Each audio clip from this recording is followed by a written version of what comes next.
Yo guys, check kamusta mga idol. So ay mag-update tayo ngayong Miyerkules mga idol. Medyo tanghali na, no? Medyo yung schedule kasi ng aking bunso ay nag-iba. So ngayon tayo makakapag-update after lunch. Mga lodi, grabe yung mga news natin, mga idol, matindi to. Mga lods, no? Sino nga nanood kagabi ng live ni Boss Robo? Sino nakasabay? Ayan. So kagabi medyo nakasabay tayo kay Boss Robo pero tahimik lang ako sa cellphone lang kasi ako habang nanonood sa TV mga lods, at medyo nagwagi tayo ng konti mga idol sa short, no? Sa short tayo, no? Sumabay ako sa short ni Boss Robo eh. So, medyo panalo lang tayo doon, mga lods. So, umabot na ng 334 yung ating tawag dito. Binali kay Boss. Bumali tayo ng mga 50, di ba? 55. O ngayon, 334 na yung yung atin. So, mamaya ibabalik ko na yung binali ko sa kanya at makakapagbudega pa tayo, no? At makakapag-iwan pa tayo ng pang-trade mamaya. So, medyo hindi ko pa kasi nakasikaso, kakapuko lang dito sa PC, mga idol. Simula kanina actually kagabi, madaling araw na tsumitsyempo-tsyempo lang ako ng sabay kay Boss Robo niyan, mga idol, no? So, grabe yung nangyari sa Bitcoin, mga lods, no? Grabe. Talagang umabot. Alam niyo saan umabot, mga lodi? 72.9. Imagine, mga lods, paldo ang mga naka-short. Paldo yung mga nag-short at nakasabay. Mga loads, no? Ito, medyo pa idlip-idlip nga ako habang nag-trade ako. Tinitignan ko na lang yung profit and then naglalak profit na tayo eh. So ito lang yung napansin ko dito, mga bago tayo mag-start no, ng news natin, no? Unahin na natin to. Pa-like muna ng video mga idol. Like muna, baka makalimutan nyo eh. Like tayo mga lods ha, importante po yan. Huwag nyo kalimutan, isa lang yun sa request ni Jeblo, mag-like ng video. At syempre kung gusto nyo ng ganitong content, everyday news update, alam nyo na yan, global news at crypto, mag-subscribe na kayo. Okay, pansin nyo to mga idol, yung unang drop no, ng BTC, umabot siya ng 75.6. 75. Imagine. Tapos, pangalawang drop, nilampasan niya yung 75. Ano inabot niya? 74.5 naman. 'Di ba? Recover and then pangatlong drop 72.8. 72.8 mga idol. No? So ibig sabihin, pababa siya ng pababa. Drop, recover, drop, recover, drop. Parang dead cat bounce. Ito yung tawag diyan mga lodi. Pang talbog, talbog, pwede rin tumalbog pa ulit ng pagano'n yan habang pababa. Dead cat bounce ang tawag diyan. No? So kung papansinin nyo, tatlo to, simula dito nung February 1, nung nagsimula yung pag-drop nung February, eh, pababa siya, pag ganito siya, imagine, pag ganito siya.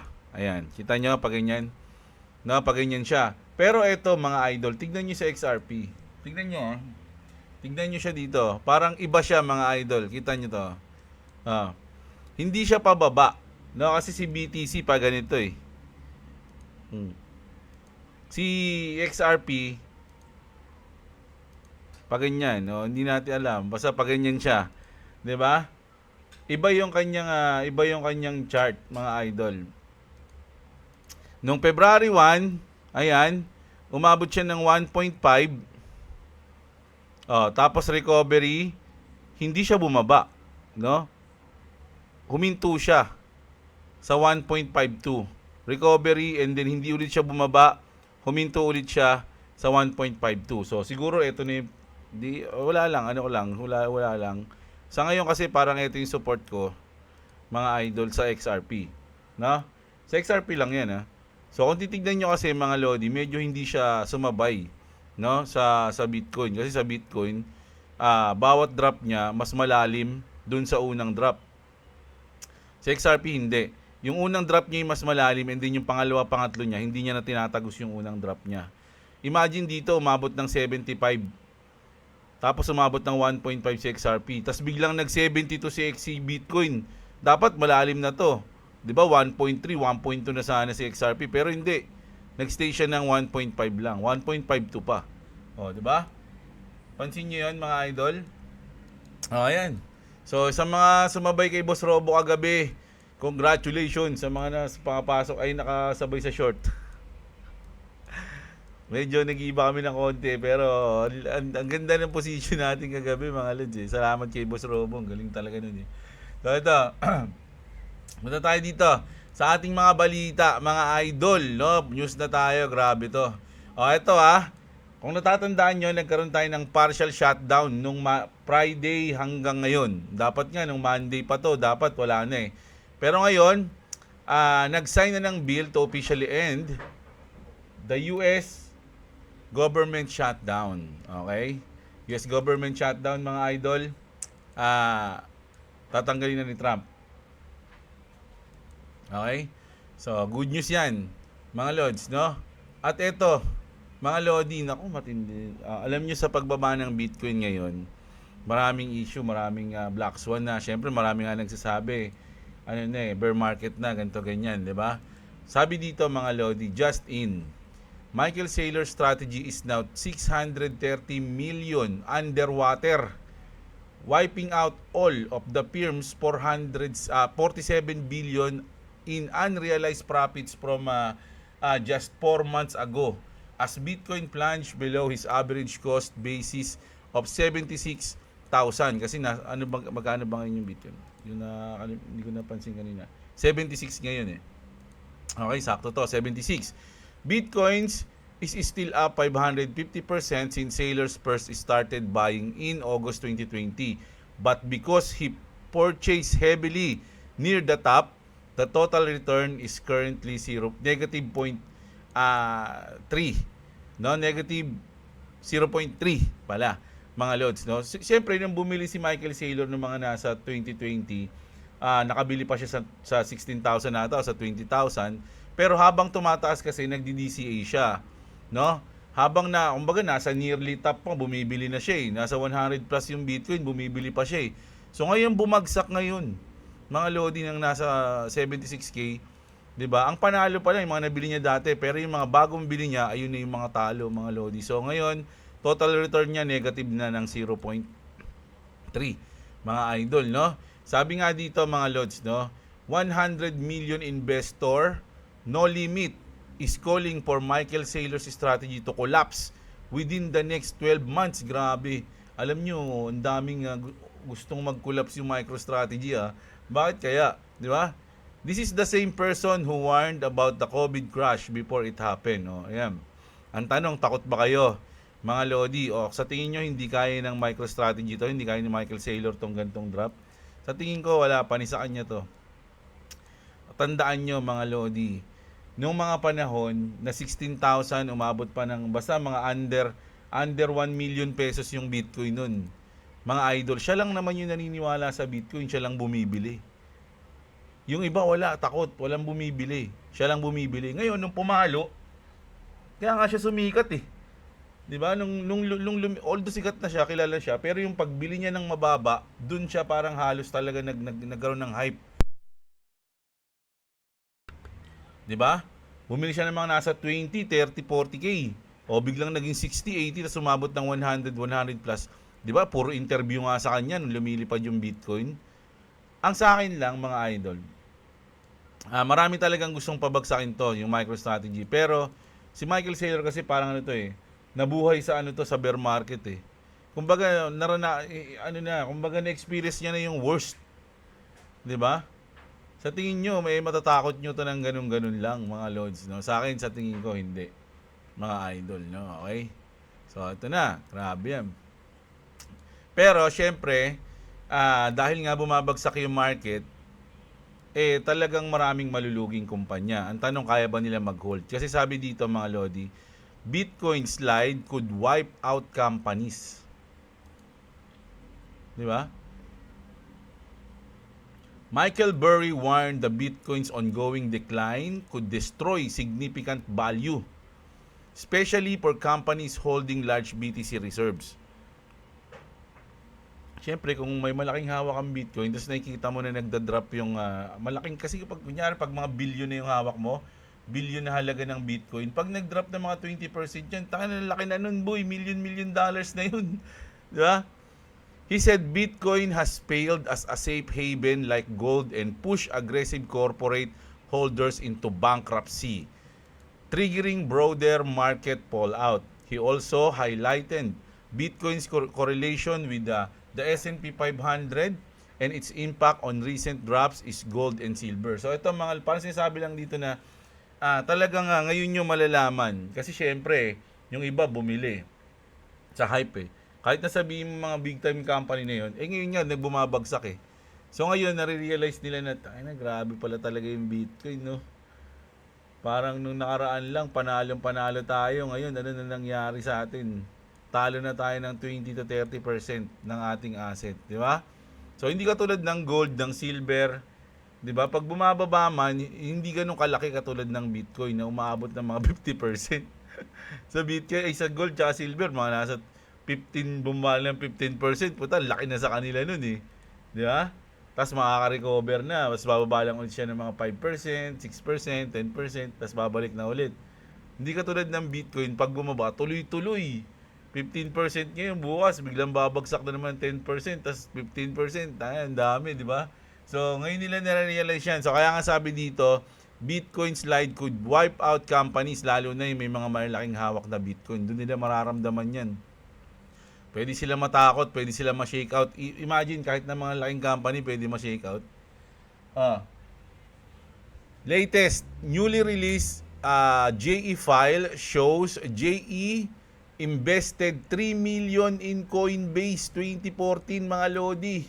Nag-invest siya sa Coinbase kila Brian Armstrong. Tama ba? Email shows Coinbase co-founder Fred Earnsam knew the funds were being placed on JE's behalf. No? The deal was reportedly arranged by Tether co-founder Brock Pierce and Blockchain Capital at a 400 million valuation. So, alam nyo kasi mainit ngayon yung JE files, no? Lalo na to si JE. So, ibig sabihin, lahat ng makukunik dyan, parang mangyayari, magiging sama ng ano. Ang sama. Di ba? Sabi nga dito, mga idol, ay, saan ba yun? Hindi, sige, basta yan. Kumbaga, once na makunik ka dyan, mga idol, negative ka na sa mata ng tao, parang ganun. Biglang, imagine, nag-invest yung si JE sa'yo ng $3 million noong 2014, malaki na yan, mga lods, di ba? 10 years ago yan 11 years pa. Ba? Tapos ito, mainit to. Mainit to, mga lods, no? Elon Musk just dropped a bomb on the European Commission which proposed a secret and illegal deal to X. Alam niyo yung sinabi dito, mga lodi, ni Elon sa European Union o sa European Commission. Sabi niya, the European Commission offered X, no, itong Twitter, an illegal secret deal. If we quietly censored speech without telling anyone, they would not fine us. No, kumbaga, binigyan sila ng kondisyon ng European Commission. Ito censored niyo yung mga ganito ganyan, yung mga basta hindi ko alam kung ano pinapa-censored sa kanya. Censored nyo, no? Pero secret lang natin 'yon. So, ang ginawa ni Elon, hindi niya kinuha 'yon. Sabi niya, the other platforms accept that deal, X did not. So, kaya ngayon, 'di ba, may kaso siya. Kakasuhan siya ng 'di ba? Kinakasuhan siya ngayon. Kaya nga tingnan niyo nangyari dito, mga lodi. A while ago, the French police raided the office of X company in the capital, Paris, no? And Elon Musk has summoned to appear before the court next April. The reason that the platform has started publishing illegal content and manipulating algorithm according to the French authorities. So ginagawa na siya ng issue ngayon. No? Parang dito lang sa Pilipinas, 'di ba? Pag hindi mo na sunod yung gusto namin, magkakakaso ka. Di ba? Magkakakaso ka ngayon, mga lodi. Hindi mo sinunod So si Elon Musk, hindi siya papatalo dyan, mga lodi. No? Kasi kung once na magpatalo siya dyan, wala na. Kumbaga, araw-araw o lagi na siyang gaganunin. Ang masabi lang sa kanya, wala na yan, makokontrol natin yan. Tinakot nga namin dati yan, sumunod di ba? Ganun na yung mangyayari sa kanya. So ngayon, pero matigas yan, boy, hindi papayag yan. Ayun yung issue ngayon kay Elon Musk. So dito na tayo. So let me get this straight, sabi dito, mga idol, no? Kay JE ito JE admits he spoke with Satoshi. paid the salaries of roughly 60% of Bitcoin's core developers. 60%? Ang laki niyan. Oh. Was a lead investor in Blockstream, responsible for the majority of our major protocol changes, the centralized Lightning Network, and significant network influence, and was the number one largest single investor in Coinbase. So, ayun na, di ba? Di ba? Kumbaga, nag-invest siya sa Bitcoin at sa Coinbase. Parang ganun. JE was also close friend with Brock Pierce, founder of Tether, the largest fraud in the world. And key player is manipulating price of Bitcoin. No? Kumbaga yung Tether kasi nagmamanipulate daw ng price ng Bitcoin, mga lodi. No? Magmimint ng USD tapos bibili ng Bitcoin para hindi bumagsak yung Bitcoin. Ayun yung laging sinasabi ni Jacob King noon. Pierce was also coincidentally accused of sexual abuse in 2000 and then arrested in Spain in 2002 for child sexual abuse. The emails reveal they had long discussions, presumably other staff at Epstein and JE's Manhattan townhouse. Where Pierce urged JE to fund Tether, and they even discussed the buyout of Mt. Gox, which later spectacularly rug-pulled and collapsed. No, kumbaga, parang sinasabi dito ni Jacob King, mga lodi, si JE, Bitcoin, Coinbase, Tether, magkakasabwat. JE also had talks with Blockstream executives where they described Ripple and Stellar as a bad for the ecosystem we are building. So,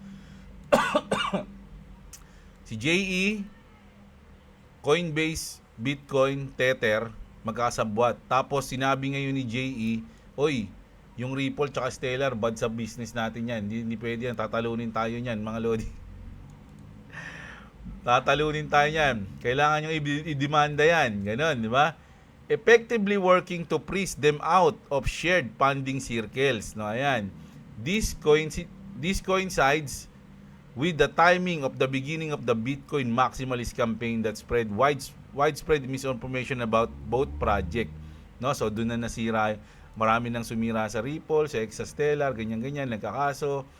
It was also revealed that JE was close friend with Larry Summers, Obama Clinton ally, who helped create Digital Currency Group o yung DCG, which owns Foundry USA, largest Bitcoin mining pool in the world.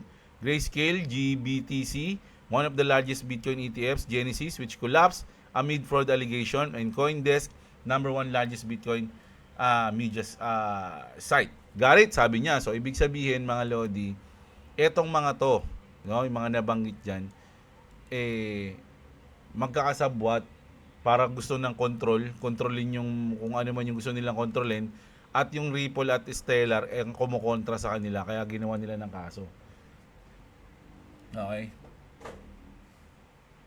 Kaya nga sabi dito, mga lodi, the final nail in Bitcoin coffin is the revelation that all the so-called Bitcoin leaders will compromise by JE. O, ayan na, mga lods, no? Nako, masasangko talaga yung Bitcoin dito sa JE files na to. At sa tingin ko, mahuhukay nila yan. At sa tingin ko, magiging maganda to para sa Ripple. Kasi, di ba, imagine, ang sasama ng mga tao sa likod ng Bitcoin. Tapos, ang gusto nilang mawala, Ripple and Stellar. Siyempre, kung ikaw maayos ka, isipin mo agad, ibig sabihin, parang bida pala yung Ripple, Stellar, pag gano'n, kalaban tong mga sutoy na to. Parang gano'n yun, di ba? Sabi nga niya rito, if they were willing to take funding from a convicted child rapist, sex trafficker, pedophile, manipulator of the elite, and financier of abuse just to make a profit, imagine the lengths they will go to lie and manipulate people into their Ponzi scheme. Paano na yan, mga lods? Nagigets nyo na ba? These are some of the most ruthless and greedy people on earth, willing to do absolutely anything for money. I hope these revelations finally wake people up to what we've been warning about for years. Nako. Grabe to mga lods, no? So, matindi yung akusasyon niya dyan. Pero sabi niya rin dito, as Bitcoin plunge to new lows, you will see plenty of people on the news urging everyone to buy in. Spouting absorbs price targets in the millions per coin. Na kumbaga, habang bumabagsak, marami daw magsabi, "Uy, bili kayo, mababa na." Pero tuloy-tuloy pa rin daw nababagsak yun. Kumbaga, ginagawa ka liquidity exit. Di ba? Ayan. These people have no idea what they're talking about and they've never been right. They're either trying to lure you into their scam Bitcoin fund, which is hemorrhaging outflows, or they hold positions deep underwater and want fresh retail buyers as exit liquidity. So, magiging exit liquidity kayo, mga idol, no? Let's not forget their prediction from last year. Every single self-proclaimed expert was astronomically wrong o off, mga lodi. Di ba, ang dami nag-predict? Last year, sinasabi nila, ngayong 2025, ako rin eh. Feeling ko din kasi noon eh. Tataas yung crypto noon eh. Di ba? Lahat sila nag-predict, no? Yung JP Morgan, 170,000. Banek, 680,000. Banek, ha? Oh. Si Chartered, 250. Si Tom Lee, 250 din. Si Robert Kiyosaki nga, 350. BlackRock, 700K. Chamat, 500,000. Michael Saylor pa, 1 million. Si Cathy Wood, itong ARK Invest. Magkano? 1.5. Diba? Galaxy Digital, 400. Pompliano. Si Pompliano daw, 500,000. Si Max Kaiser, 220. Si Cathy Wood uli. Iba pala yung ARK Invest. Si Cathy Wood naman, 2 million. Pero si Jacob King, 90K lang. Mas mababa pa. Di ba? So, nako mga lodi. Alam mo pero hindi ibig sabihin na maraming lumalabas na bad news ngayon sa Bitcoin. Syempre, do your own research pa rin, mga idol, no? Actually, nung last na bear market, talaga maraming ganito.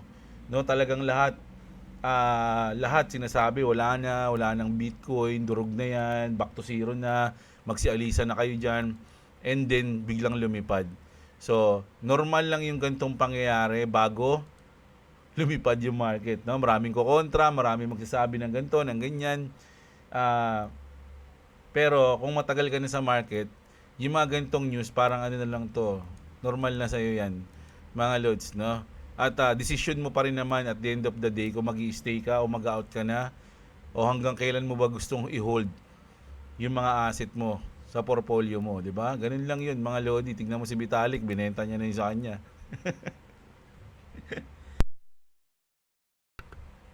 Hindi, nagbenta lang siya ng portion, no? Ethereum founder Vitalik Buterin sells 830,440 worth of Ethereum dollars to, mga lodi, no? Almost $1 million yung binenta niya. Hindi natin alam kung ba't niya binenta. Baka may paggagamitan siya or something. Yeah? Update tayo doon, mga lodi, sa Democrats na. Hindi, ito Democrats, importante ito, mga lods, ha? Kasi magkakaroon sila ng sarili nilang meeting. Di ba? Senate Democrats are planning to reconvene tomorrow for a closed-door meeting on a crypto market structure. According to two sources familiar with the plans, it will be the first Democrats member-level meeting since the Bank of postponed its markup last month. So, siguro pagdidesisyon na ng Democrats dito kung ano ba, papayag na ba tayo dun sa mga ano nila? Kasi delegates tayo, bumalik sa atin yung JE files eh. Nangyari tayo. Kaya nga sabi dito, mga lodi, let's get this done. No? Mag-meeting na kayo kung talagang kukontra ba kayo o tayo nangyari. Pag napag-desisyon ng kumontra, tatagal pa yung Clarity Act natin, mga lodi. Isabi ko lang. No? Baka hindi tumagus yun ngayong February. Pero kung mapag-decide nila na, sige na, no, let's go na, ayusin na natin to, di goods na yun, mga lodi. Di ba? Ito naman, Russia will list XRP and some assets, sabi. Moscow Exchange Russia's largest exchange, no? Ito yung pinakamalaking crypto exchange sa Russia, plans to launch price indices and derivatives contracts for Sol, XRP, and TRX following its earlier adoption of tools linked to digital assets. This adoption expands institutional interest in digital asset beyond the Western sphere and confirms XRP entry into a major traditional market instrument. So adoption na naman yan, no? Hindi lang sa XRP, pati sa Sol at sa Tron.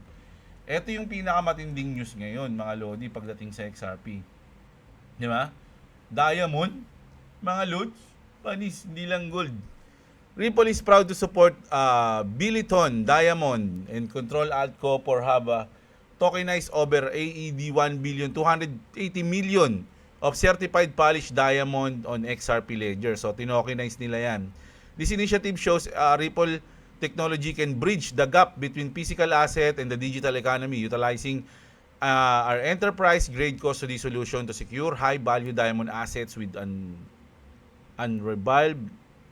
unrivaled trust and security. Ayan.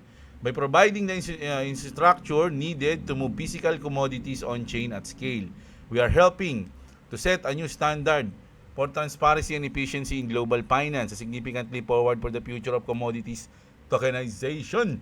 Grabe, mga Lodi, no? Ripple's custody will secure the tokenized inventory, while the XRP Ledger will handle issuance and transfers.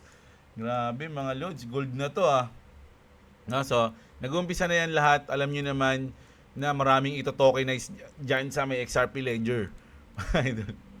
Di ba? So, panis, mga Lodi, no? Tanong natin, baka fake news Croc, is this true? Wala. Totoo to, mga Lods. Marami na nag-news niyan Marami na. Basta alam ko totoo yan. Tiwala kayo sa akin. Tapos ito naman. Ito, good news to sa mga mahilig mag-yield, no? Nako, ang ganda nito. XRP holders can now earn yield and borrow without selling XRP. Just went live, no? Without selling. FXRP, yung ano yung F dyan? Flare. XRP just went live, no? Big update for XRP ecosystem. Flare Network just launched FXRP official, bringing DeFi to XRP. You can now earn yield on XRP. You can use XRP as collateral to borrow asset, no? Other asset. You don't need to sell your XRP anymore to get liquidity. Institutional grade lending bulls are now live. Grabe, sa Flare yan So, basahin natin nang maganda kasi mukhang maganda tong issue na to at yung topic na to. So baka marami mag-interesado dito, lalo na yung may mga hold na XRP.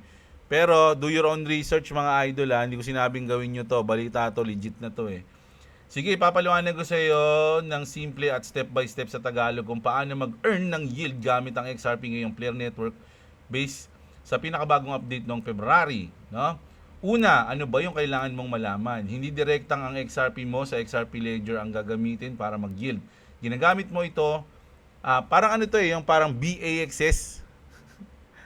Di ba? Yung ginawa ng Ronin. Hindi direktang ang XRP mo sa XRP Ledger ang gagamitin para mag-yield. Ginagamit mo muna itong FXRP o FXRP, yan yung 1:1 na version ng XRP sa Flare blockchain, EVM compatible, kaya pwede sa DeFi. Ang bagong future na modular lending via Morpho, Mystic Finance, ang pinaka-latest at madalas binabanggit pag mag-earn ng yield sa XRP around 8 to 14%. Ang laki Pero palaging nagbabago yan, no? Pero ang laki nun, mga Lodi. Yung ibang bangko nga, alas 1%, 3% lang pinakamalaki. Pwede ka rin mag-earn sa ibang paraan tulad ng lending sa Kinetics, Scepter, LP. So maraming way para mag-earn, no? Paano simulan step by step? Kailangan mo munang magkaroon ng FXRP, gumamit ng wallet, sumuporta sa Flare. Yan, kailangan mo pala na sa Flare Network Pumunta sa Flare portal. Ito, check nga natin. Ito. Pupunta ka dito, mga idol, no? Ano pa sabi niya? Doon mo i-mint bridge ang XRP mo galing XRP Ledger papuntang XRP at Flare. Paano yung pag wala sa XRP Ledger? Kailangan pa ilipat sa XRP Ledger? Nasa Trezor yung sa akin, if ever lang ha. Hindi ko, wala pa naman kasi akong balak gawin to. Kaya lang kasi syempre yung iba gusto mag-earn habang hold nila yung XRP. Mas maganda pag-aralan nyo to mga idol. Ako kasi hindi ko, wala pa akong balak. Although napakaganda nung ginagawa nila dito mga lods, no? Kaya lang kasi sabi ko nga, pag nandiyan na siya sa ibang site, ito akin lang to hindi ko sinabing gawin nyo, no? Kasi goods naman talaga kung mag-earn yung XRP mo habang hold mo. Pero sa akin kasi, habang hold mo, kumbaga hindi mo siya hold pag nasa player network siya eh. Player portal siya, hindi ikaw yung may hawak sa kanya. Ganun. Paano pag biglang naman nawala yung player? Which is hindi naman mangyayari, no? Kumbaga nag-ano lang ako siguro. Paranoid lang ako kaya hindi ko ginagawa to. 1:1, konting fee at oras para ma-secure. Siguraduhin na may konting player ka rin sa wallet mo para sa gas fee sa player. Ayan, pumunta sa Mystic Finance. So ito mga idol. Hanapin ng link. Yan kasi sabi ko kasi ipaliwanag niyo sa akin ng step by step eh. Ayun yung tanong ko. Paliwanag mo sa akin kung paano at mag-yield ng XRP. Yan, step by step. Yung sinabi niya, mag-supply lend ng XRP mag-earn yield sa Mystic interface. Hanapin ang supply deposit. So, mahaba pala to mga lodi. Mga halimbawa ng current yield source. Tignan natin kung magkano. Halimbawa,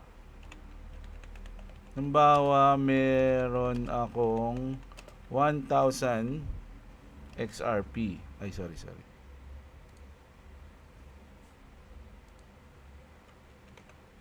XRP. Magkano ang tutubuin ko monthly pag nag-yield ako? 'Di ba? Tanong ng tanong ng hindi pa naka-experience ng yielding. Hindi ko pa na-experience kasi yan eh. Tsaka kung meron kang 1,000 XRP na magiging real world missing 67% supply makikita pero magbabago ang base. Halimbawa, asan na yung pinaka niya? $8 monthly. Ayun, realistic monthly 5 hanggang 8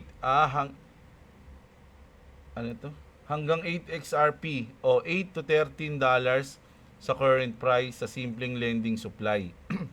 Pwede umabot ng 10 XRP plus month kung maganda ang market at both. So, yun pala eh. Mga leads, kikita ka, Ayan. Ayun daw. Ano man sabi nyo dyan? Gusto nyo ba yan? Siyempre, sabi nga nila, hawak-hawak mo lang naman eh. Kumbaga, XRP mo, di-yield mo na para tumutubo yung XRP mo kaysa wala nangyayari sa kanya. 'Di ba? Parang ganun 'yan. So, nasa inyo kung gusto niyo gawin 'to. Comment nyo kung nagawa nyo na ha, mga lods. Ako kasi parang wala pa akong balak ngayong gawin. Pero depende, kausapin ko si boss. Ayan, no? Punta tayo dito. Nako, ito na. Ito yung last news natin. Matindi to. Ripple's XRP is already rumored to be backed by gold, platinum, and silver. And now, the mysterious project Cojuice is beginning to emerge. Legit ba to? Dali lang may nagpasa lang sa akin nito eh. The Ripple CEO was hinted that XRP could push toward the 10 trillion market cap, putting the price near $100 per coin. Nako, mukhang negative to An estimated 650 trillion is expected to move. Kasi meron siyang video na pinapakita mga lodi. Kaya sakala ko, kaya inisip ko talagang legit eh. Kaya lang hindi ko naman pinakinggan. With a project of 10 billion market cap, Real could potentially explode to 99. Grabe naman. So, ayan. Tangang pangit ng huling news ko Dapat kasi ito talaga yung huling news ko eh. Biglang may pumasok lang na ganito eh. So, ito na lang yung huling news natin. Yan yun na yun. Yung yielding na to. Mga lods, papatusin nyo ba to? Mag-risk ba kayo na dalhin ang inyong XRP sa ibang site o application para mag-yield siya doon? No? Kasi ang parang hindi ka magiging safe doon kasi syempre, para mo na rin siyang nilagay sa crypto exchange. Kaya mo nga siya nilalagay sa cold wallet mo para doon siya maging safe. No? Walang makakapasok sa kanya, walang makakaano, ikaw lang. Kaya ang iniisip ko nga dati, meron bang yielding o staking mismo dun sa cold wallet? Hindi nyo iniisip ko nun eh. Tanungin nga natin kay Grok, no? Tanungin natin si Grok. Baka meron. Meron bang staking or yielding sa loob mismo ng cold wallet? Example, Trezor. Ayan. Hindi direktang may pure staking o yielding sa loob mismo ng cold wallet tulad ng Trezor na parang one-click earn para sa lahat ng coin, lalo na sa XRP o Play related. Pero oo, may built-in na staking feature sa Trezor Suit app para sa ilang specific cryptocurrencies. No? Kumbaga, may mga coins na pwede. Parang sa Bitgit, ano ang available na Trezor as February, ganyan na ganyan. Ethereum, Cardano, Solana. Para sa ibang coins, halimbawa BTC, XRP stablecoin or Player, walang native staking yielding sa loob ng Trezor Suit mismo. Meron lang mga pili. Pwede lang Solana. Ito, no? Malas Paano kung gusto mo pa rin mag-yield gamit ang Trezor? Pwede mong i-connect ang Trezor mo sa third-party apps wallet. Hindi, yun yung mga delikado. Hindi ko alam eh. Hindi ko alam kung ano to eh. Kung advisable gawin yung mga ganito, yung mga loads eh. Comparison sa ibang cold wallet. Kung pure cold storage, staking lang, Ethereum ADA-Sol lang meron daw. 3 lang. May staking sa loob ng Trezor Suit. Kung XRP yielding, hindi direktang sa Trezor mismo. Kailangan mo i-connect. Ayun nun. So, ayun. Ayun yung news natin ngayon. Grabe, 'di ba mga idol, no? So grabe chempo pa naman ako ng long chempo. Hindi. Actually short long, bias pa nga rin ako sa sa BTC tayo. Sa BTC ako nag-trade kanina kaya paldo tayo sa short Na sa XRP, medyo wala pa. Alam niyo yung ito kasing BTC, in-expect ko na bababa siya ng under 70k, mga 69. Ayan, ang lapit na Ayan pag nag-69 siya, doon magiging bias na ako sa long, sa ganun Pero kaya ako nagiging bias sa short kasi naniniwala nga ako na babagsak pa siya ng 69. So, pwede pa siyang position ako siya ng short para pag abot niya rin sa 69, saka na ako maglulong. Gaganon ako ngayon. Di ba? Sa XRP naman, dito kasi anytime ko to kasi pwede lumipad mga lods wala akong specific dito, kaya ang sabi ko nga ang pinaka support ko niyan mga banda na dito sa 1.5 bago mag 1.4. Ayan, dito na, ito na yung pinaka malupit kong support diyan. So kung sakaling bababa man yan diyan mga lodi, diyan na ako pwedeng maglong. Kaya lang hindi ako pwede mag-short sa kanya kasi baka mamaya biglang lumipad to May mga announcement kasi na iba kasi yung sa Bitcoin kasi wala namang mga news na nangyayari katulad ng mga news kay XRP na adoption na ganito ganyan 'Di ba? Kaya baka biglang may i-announce sila, biglang lumipad to, magulat tayo, 'di ba? So, kaya ganoon mga lods, no? Ngayon, balik ako sa Bitcoin.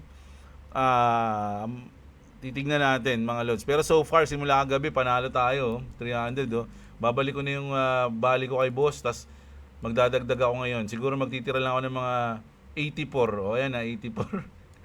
Kasi 34 to may 250. Ayun, yung 250 i-out ko na. Out ko na yung 250 mga lods. Sama ba yung mat ko? Out ko na yung 250 mga lods, no? Yung 50 kay boss, yung 200 pang natin, pang bodega natin. Okay? So ayun, kita-kits tayo mga idol. Maraming salamat sa mga nanood. Sana i-like niyo yung video natin mga lods I-like niyo yung video natin, okay? So kita-kits tayo. Maraming salamat. Love ko kayo lahat mga lodi. Magandang araw sa inyo at What's up? okay, babayu detective.